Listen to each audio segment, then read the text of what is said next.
Thank you for coming, everyone. Yeah, thanks for coming in this rain. Yeah. I almost didn't make it.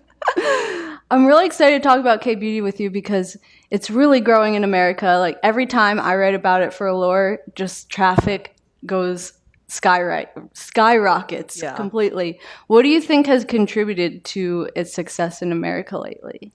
I mean, there's so many things that contribute to it. I think if we're going straight to the origins, then the internet plays this thing called the internet plays a humongous role. You know, the rise of like K-beauty, I mean, just K-dramas, Korean dramas, and also like all the boy bands and all that kind of stuff. But I think beyond that and after that, what kind of made it go viral is that whole sort of skintertainment aspect of it, because you know, these products, at least this is what I was drawn to initially. These products are so well packaged. They're so appealingly packaged, but they're also just beyond function. Their form is insane. You know, you've got like these rubber masks, these bubble masks. You've got all different types of textures that you've never experienced before, but then it also works, you know, and then beyond that, you've got the pricing, which is incredible.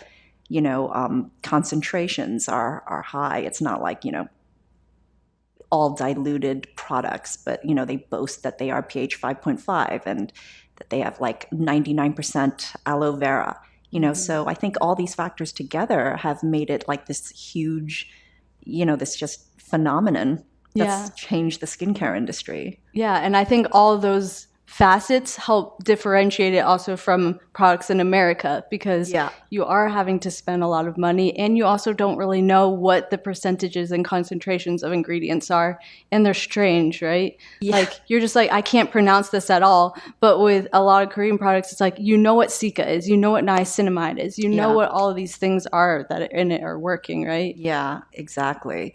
And I mean, this also came during a time when there's so much distrust in the beauty industry, especially in the Western beauty industry. Everyone kind of feels like they're being, you know, lied to, I would say, you know, or being, you know, they're paying too much for things, or just marketing is sort of trying to get you, you know, to spend your money unnecessarily.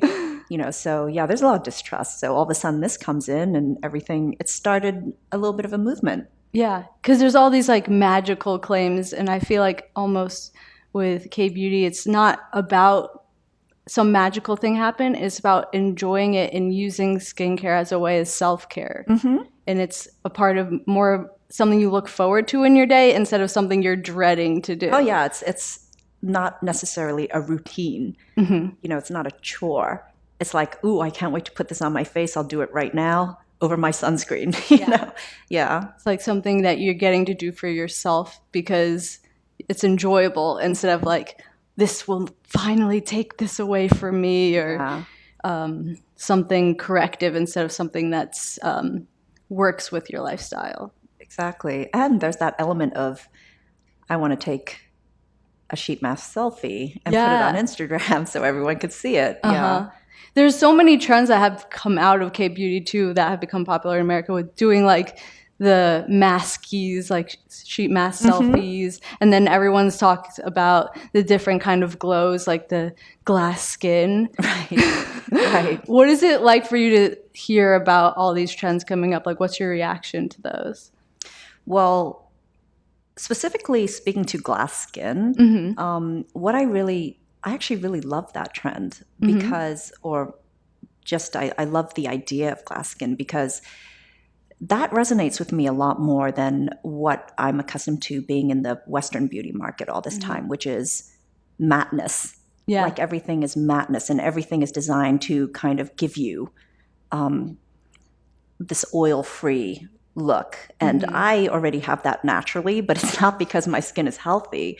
It's because I have no essential fatty acids, you know, in my dermis or whatever. But I love this. To me, like glass skin, you know, that sheen, healthy skin does have that sheen, that nice balance. It is glowing, it is radiant. And so in a way, that whole thing was, it's something that resonated. Yeah, there's like a radiance to it that seems more like alive. Like, this is how I am. This is because I have oily skin, so I like the dewiness, and I embraced it a lot more over the past couple months in the past year, where I'm like, okay, I don't have perfect clear skin, but I will go with the glow of it and let that be what I embrace of my skin. Yeah. Glass skin is something I think is still achievable, There was one trend called cloudless skin. Yeah. That annoyed me. Why? Because cloudless skin, when I was reading about it, it's about when you have just everything is perfect and seamless and the same color, no flaws whatsoever. Like, that doesn't really appeal to me at all, that concept. Yeah. I agree. Good. Because there's you can't have that skin. No. If you do, I wouldn't say I'm jealous of you, but it's not something that's completely attainable for a lot of people. Right. And it's a little unhealthy too, because skin's just not going to be cloudless. Yeah. It's just not, right? So, yeah. Are there any innovations lately in K-beauty that stand out to you right now? Lately? It's funny. Or maybe over the past year that have stood out to you? Well, the original, I think, innovation that stood out to me was the whole Sherbet cleanser. Ooh, yeah. That was probably one of my favorite K-beauty innovations, because I didn't think you could improve on oil cleansers. But the Sherbet cleanser is like my addiction. I can't really go back. I do, because I have to test, but it's my favorite. Yeah. I would have to agree. Now that you said that, I'm like, I didn't even think of that as innovation, because it's something I use every single day. Right. But I'm like, oh wait, now that I don't hate using like normal oil cleansers, I ran out of one and I started using one. I'm like, oh, this like runs down my arm and like, ugh. It's perfect. Yeah, it sort of takes everything into consideration. Yeah. Like when you use like a Sherbet cleanser, when you wear a lot of makeup, it works so well. Like my face never looks cleaner than when I use those. Yeah, exactly. And everything just melts. It's so satisfying to watch everything just melt. Yes. Off. Exactly. And then once you wash it away, it's like it never happened. Yeah, it never existed. So you have a blog that is like beloved by many. Many people go to it for recommendations, like swear by it. What inspired you to start it? So I think it was inspired by my friends, actually, because I am one of those people who, after work, I kind of switch. I didn't want to be in front of a computer, in front of a screen. I kind of switch everything off. So beyond viral videos, I wasn't familiar with the whole YouTube environment. And so my friends were like, look, they're always asking me, what are you using? What are you using now? And what can you recommend? I need an eye cream. What should I, so I'm always telling them what they specifically for their skin type should use. And my friend was just like, why don't you just do product reviews? And I never realized that product reviews was even a thing.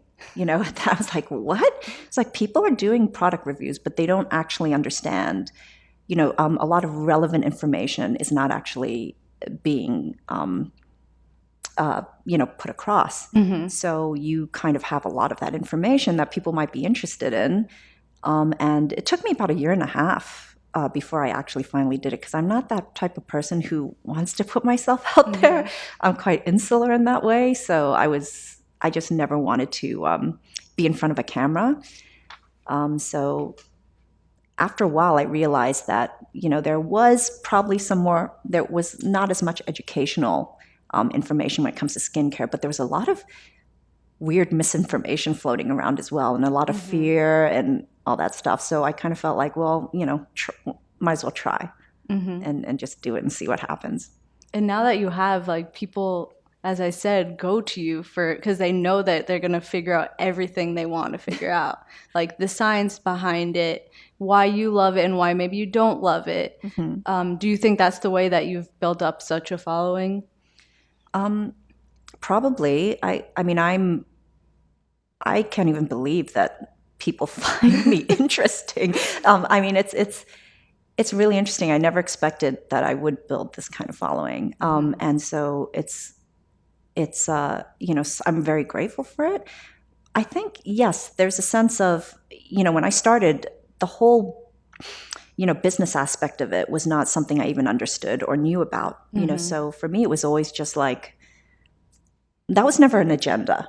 and it still to this day is not an agenda. So I think it was just really about the product. It's not about me trying to talk about myself or, the focus is about products. It's not about me as a personality. And that's honestly all I care about. And I think for the most part, that's what the majority of my audience cares about too. Yeah. So yeah. Maybe. I would say the same thing about myself. Like when I write product reviews, it's not so much about me. It's like, this is what it's doing. This is what it will do for you, and take that as you will. Right.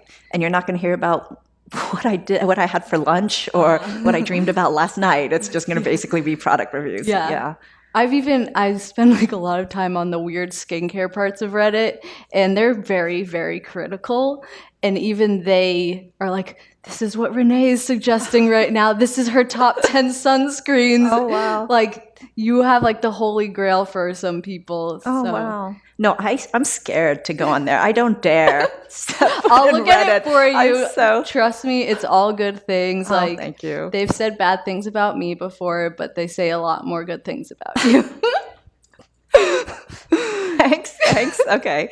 So you mentioned like how you started because your friends were asking for products. But I mean, people do that, still ask me for products, even though I write about them all the time and they can just go on allure.com. So for everyone who's sitting here watching, what are some of your favorite K-beauty products right now?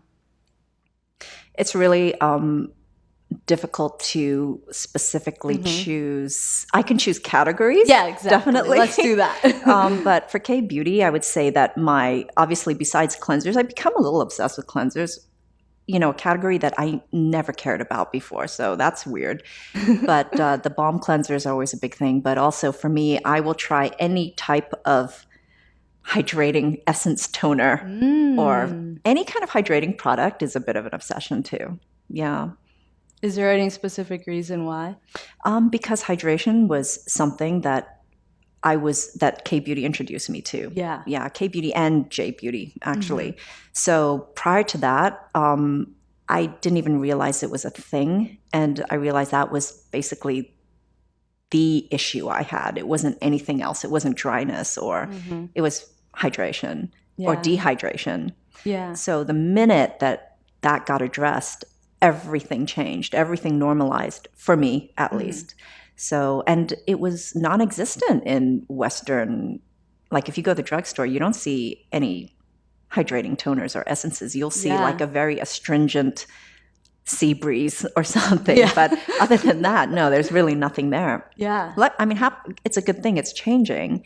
But that was, I feel like I can't take it for granted, that whole category, because it never existed in my life before. Yeah. Because a lot of products in America are about like drying out your problems. Stripping, stripping it away. And then you could put a moisturizer on. It's like specifically only a moisturizer is for moisture when you can be incorporating it in your serums, your essence, your toners. Like there's so many different parts. Yeah, exactly. Well, with K-beauty, it's like every single step of your routine is about adding hydration back into your skin. And that really resonated, So what's your like typical routine? Like, does it adjust for the seasons, or do you have like a year-round go-to routine? I love that you didn't ask me what is your fall routine. Only because it hasn't been fall. Yeah, I know. It's still summer. It's so humid out. It's like 80 degrees today. So it does adjust for the routine. I mean, for the seasons, because, there's always one day in New York where I will wake up and everything is so dry. Yes. Like I can feel it. And I reach for like a mist. And I'm just like, covering myself in a cloud of mist. But definitely, I would say that in the summer, it's more about layering hydration. And then once it gets drier, it's about layering moisturizers, oils, and emulsions, and things that are just a little more moisturizing. Yeah. Right now, it's kind of weird. It's very, very minimalistic because I've been doing a little bit of experimentation. Okay. And I kind of I recently got a really bad reaction on my face from something the dermatologist told me to use. And, so it's been very minimalistic. It's basically been at least during the daytime, I'm not using any actives. I'm not using, but usually I will always use a vitamin C during the day. And that's like the first thing I'll put on my face. And then it's going to be a hydrating toner, an oil serum or regular serum, and then a moisturizer and sunscreen. That's pretty much it. Because I recently wrote a story called about the skincare diet. Have you heard about that? How people are minimizing because we are using so many active ingredients on our face. Once you're like piling it up with each step, it's really sensitizing our skin. Like even personally, like I've been using so many things that a dermatologist recommended, and my skin hurts so much. So now I'm like scaling back too, and I'm realizing that I should just give my skin exactly what it needs. But sometimes, like, it's hard to know what it needs, right? Like, you need to experiment.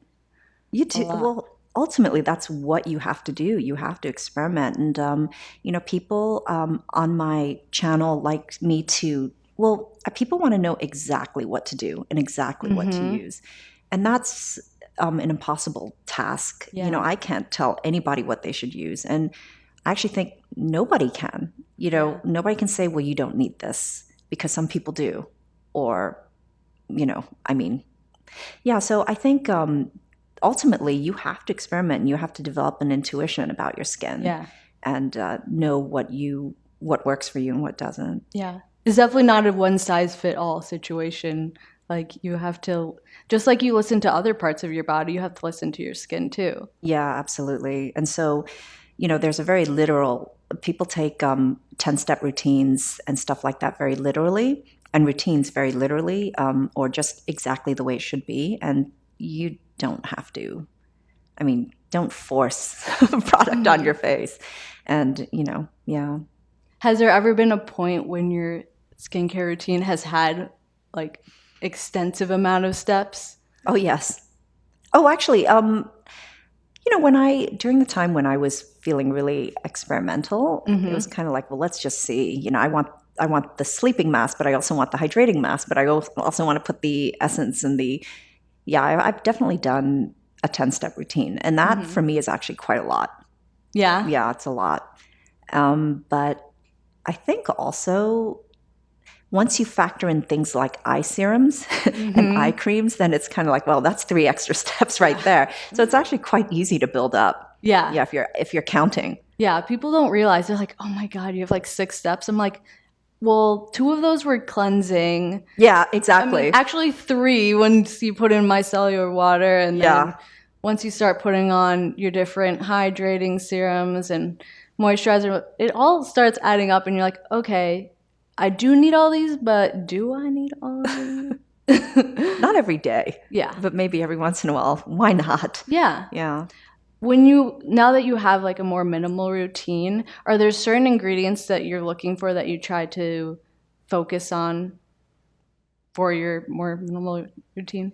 Well, for right now, it's definitely all soothing and repair. So like Cica everything, madecassoside, things that actually products that don't have so much in them. Yeah. So this is the time when I sort of bust out all the cosmopharmaceutical all those sort of French pharmacy type of products, because they kind of have all the ceramides, the fatty acids, the cholesterol. They have the building blocks to just kind of build up your barrier and not kind of affect it in any way. Yeah. Yeah. Because once it starts getting colder and colder, your skin barrier is starting to get really compromised. Yeah. And then you have like your heater going, and that just adds more to it. Yeah.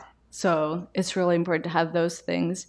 And you mentioned Cica, which is like I see that popping up in so many new products lately. Yeah. Because it does basically everything. It helps with redness. It helps with acne. It helps with environmental aggressors, which can be aging.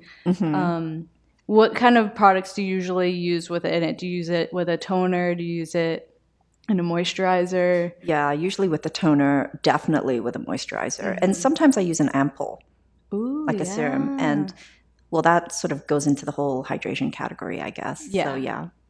Yeah. So if someone was just getting into K-beauty, what do you think are the good essentials to have for their routine? Like, would you say a toner, essence? Definitely double cleansing. Yes. That's life-changing, Yes. I think. So double cleansing, definitely some oil-based cleanser, whether it's a balm, sherbet, or whether it's an oil cleanser. For sure, an essence or a toner.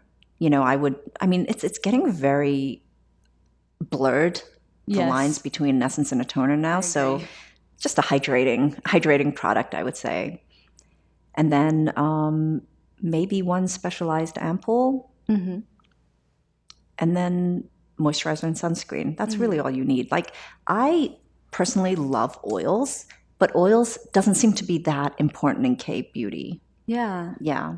That's more of like a Western thing. Yeah. Because I think a lot of people might be scared of oils, especially if you have oily skin or if you have acne. You're always told, like, don't put oil on your face. You have enough. Yeah. But it could be balancing. Right. It could be, well, it's basically the most concentrated thing you could put on your face. There's no dilution.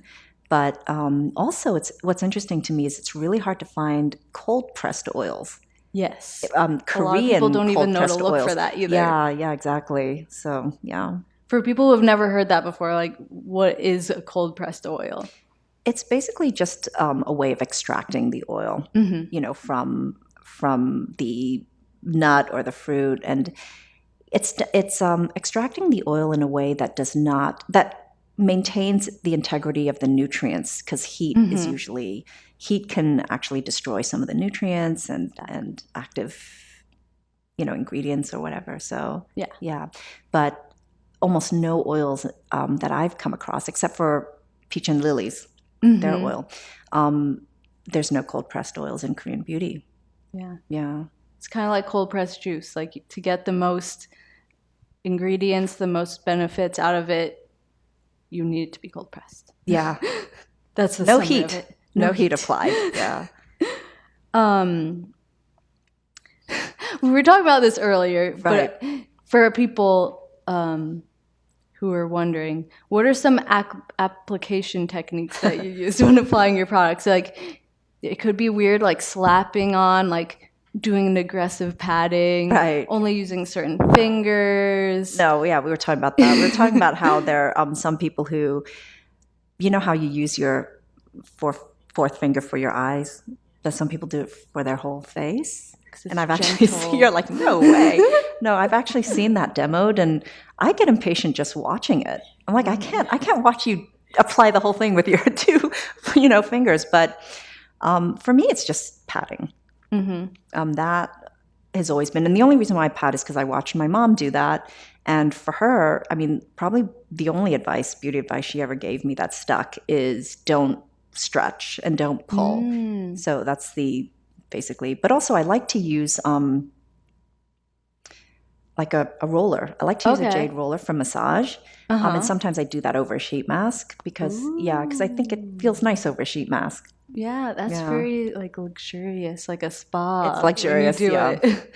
But also because I know that when I go to facials, when they put the mask on your face, that's when sometimes they do the massage over the mask, and it's like oozing everywhere. but it's actually kind of nice, yeah. Do you put the roller in the fridge? Not always, because it's kind of, if it's jade, then usually it's quite cold. Yeah, so I don't always do that. But I do have this stamping thing that I put in the fridge. Oh. It's because my skin gets really overheated, and I think that's why I'm also prone to hyperpigmentation, because it gets heated. Even if I'm just applying products, heat will happen. So I was introduced to this thing that they use, which is what they use when boxers are fighting. I know exactly what you're talking about. It's mimicking that. When boxers are fighting and they got these puffy eyes and bloody everything, they sort of like press it over their skin just to make sure it calms it down. So yeah, I use that tool. Because it kind of has like a metal surface, right? And it's a flat, wide metal surface. And it's never too cold. It's just right. Interesting. Yeah. I've never tried that before. I've seen it all over, because I do, whenever, even if I just touch my skin, it will turn red. Me too. So I'll have to try that Yeah, out. when I go for facials, every once in a while, they're like, wow, your face is really hot right now. Yeah, so I was like, just stop then, just stop. Yeah, so I'll always put like the cooling masks and all that on top of it, yeah. What are your favorite kinds of masks that you look for? For me, my favorite is rubber. Ooh, Yeah, the rubber mask, because I just never, I like sheet masks and stuff, but if you want like real results, at least for me, it's always the rubber mask. Because after I remove that, first of all, it's just satisfying. Yes, it's so fun. It's like a game. Can I do this in one go? And then I want to, but gosh, I never realized people got so freaked out by seeing just masks. I know. Because I posted a picture of one. I was so proud of it because I removed it in one single go. And I was posting it and people were like, you need to take that down. It's really creepy. It's really scary. I'm offended. And I was just like, oh my God. Including friends of mine. They're like, this is horrible. Take it down. Like, no, this is cool. I could sell this on eBay to mold of my face. Yeah. Yeah, there's some masks that actually, I think they're partially made of plaster. And they are an exact mold of it. That really freaked people out when I posted that. Although, so a reason I don't really use them that much is because I get little like specks all around where I put it. Do you have any techniques for applying it? Do you have to do it more evenly or like put thicker or thinner toward the edges? I mean, you just have to apply it really thickly around the edges. Thickly? Yeah, Okay. and then it makes removal easy. Because you find that it makes your skin feel smoother or more hydrated when you use them? Yeah, I mean, I feel it I mean, there's only one way for things to go, right? Which is this way. It's not going any other. I mean, it's really about as good a seal as you can get other than putting saran wrap on your face. So I don't know. Every time I remove a rubber mask, it's just my skin feels next level soft. It's probably the closest to getting a facial and how my skin feels after a facial. How often do you get facials? Really not often. Okay. Not often. I mean, I like to think it's because my skincare routine is so great right now. I don't need a facial. Reason. But every once in a while as a treat, I'll do it. Because I once got a facial once a week for a month. And it was like, it felt like a chore. Really? It became less relaxing and more like, okay, this is like a doctor's appointment that I have to go to once a week. Oh, yeah. No, I hope that never happens. Yeah. Because like facials are, when you do like space it out, it is so relaxing. It's a treat. And so nice. Yeah. Well, in Korea, that's probably how most people think of it, because I know that it's very common for people to go every single week to get a facial. Yeah, I've heard that. And that I feel like a lot of the, like even rubber masks came from those kind of facials, right? And I feel like most of the innovations that trickle down to like everyday consumer come from the facials at like Korean skin clinics. Yes, definitely. I really want to get one. You know what? I'm thinking, when can I book my next facial? The last one I did, I remember this was really interesting. And I'm thinking I'm going to be really extra and try this one day. But they put a regular mask, a regular wash-off mask, and then they put a rubber mask on top. And so I feel like I'm going to try that one day because it was pretty amazing. Yeah, like try it at home or get it there. No, I'll try it at home and see if it... Might as well. Yeah, if it's something that can be achieved properly. Yeah, I wonder if it would set, like the rubber mask would set if it's not on your skin. I mean, yes, it does set. Well, what they did is they put a regular wash-off mask, and it was all like seaweed, algae, all that kind of stuff. And they put like this gauze, and then they put the rubber mask on top of it. Yeah. Interesting. So it's set, but I don't know how much is getting through. Yeah, that's what my next question was. Yeah, do you think would be getting through? Yeah. Because I've heard some people they'll put on like a eye mask and then they'll put on a sheet mask. Yeah, I've seen like the eye patches, the lip patch, and then the sheet mask over it. Can't have enough masks. No, you can't. No such thing as too many masks. Yeah, or some people will put two sheet masks on top of each other, which I feel like is counterproductive. I mean, why, right? Yeah, because I don't understand that's a waste. That's just a waste, right? No, but to each their own. I'm sure it works. Actually, I bet you if I tried it, I might be like, wow. My skin looks miraculously different. Yeah. Who knows? Well, people do like a clay mask and then a nourishing mask after. I think that actually is really, really works. Yeah, I do that sometimes. Like I'll do an acid-based mask, like so it's kind of like a at-home peel, and then I'll do like a super nourishing one afterwards. Yeah, just to be like, sorry, I did this to you. Now I'm I'm treating you nice. Treat you well. Yeah, I lost my train of thought. I just got so excited about masks. Yeah. I feel like maybe people don't really think that they have to double cleanse. And going back to having that conversation, for people who have never heard of it and are dubious of, I've washed my face once, why did I have to do it twice? Why is it important to do it twice? Right. I mean, I had a facial once and someone told me, my esthetician said that however much time that you take to apply product on your face, you should take the same amount of time to remove it.